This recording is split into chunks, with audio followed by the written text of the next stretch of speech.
Jdub Trains here. Thanks for tuning in. Today, we're going to take a tour of the layout, and then we're going to post a few videos and run some trains and stuff around. Hope you guys enjoy. So first, let's get to this here. So this is the third installment of the layout. We got some alien activity in the background here. And we have our own self-sufficient power plant where we dig coal out of the ground and we just use it in the power plant. And then we also can export coal out of here, which we got a set of loaded NS cars ready to go. And in the other room, you can hear our diesels just warming up to come over here and take them. Other portions of the layout, we got a farm and a mill over here. The mill I did some by hand scratch some of it. Then we got the famous tunnels you've seen. Now these go through a utility closet. Now, and we have to have it for plumbing purposes in this house. So there's a set of long bridges that are in that closet that take the track out to the other side. As we come into the main part of the room, this is where everything originally started.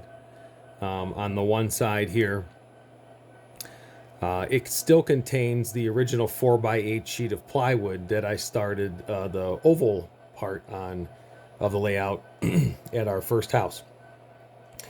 And then when we got this house, I started with this side first, and the bridge here didn't exist previously. It would just kind of crossed over, and then there was a big loop on this side, which was the a second installment to the layout. It's when I built the farm and the mountainside and some of my industry.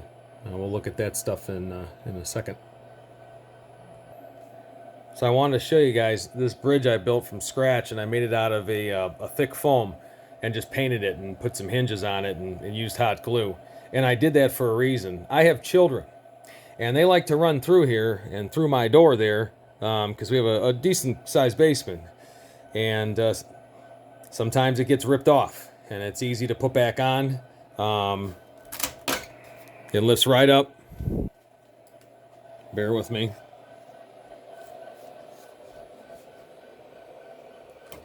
And then just goes down like that. And it works really well. It's nice. So I got a lot of stuff like that. You know, this bridge over here is just, you know, a foam put together because of the length and the oddity of the angle. What you see underneath, water effects and stuff that I still need to finish. Also in the back here, behind the wood mill, where this is all open, there's going to be a river that disappears into the wall there by the tunnel eventually. And right now, it's a great place to get to the back track to clean it. I do have a little bit of a water effect here. This is just some paper that I picked up at a model railroad shop, you know, just to make it look a little better.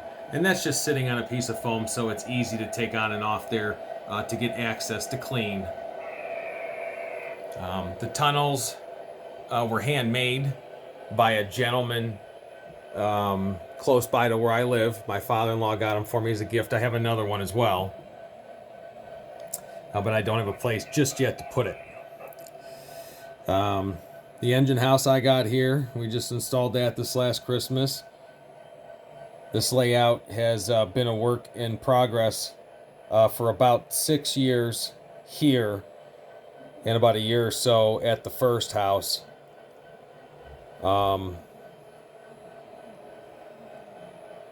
I used to have a problem drinking a lot.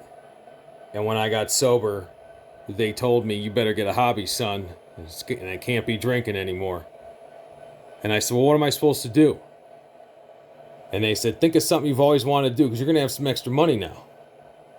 And I was like, wow, I can do this. This is something I've always wanted to do, was have a layout, just like my uncle had when I was a kid, you know. And a lot of great blessings come with it. My father-in-law is a fellow model railroader. He's a Lionel nut. He runs post-war stuff. He doesn't do this digital stuff like I do, which makes for funny conversations. And this is our TRex. This is a family tradition.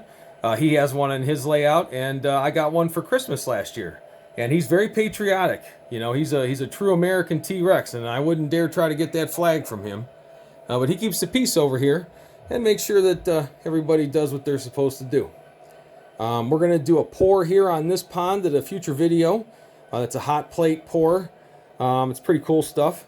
This is our nuclear refinery where we refine nuclear waste into renewable energy. Because in Johnny's world, we can do what we want. And we have a mill over here. The materials that we just got some of our intermodal cars parked on right now. We're just kind of storing them. I have to build some shelves to put my cars on because, you know, as you gain your rolling stock, as they call it, you need space. So this is the farm. That was my first pour there, that pond. There is a shading technique with color that you could do to give it more depth and perception. My next one will probably be, hopefully, better than this one. But this isn't bad for the first shot. Love the farm, lots of animals, fun stuff like that.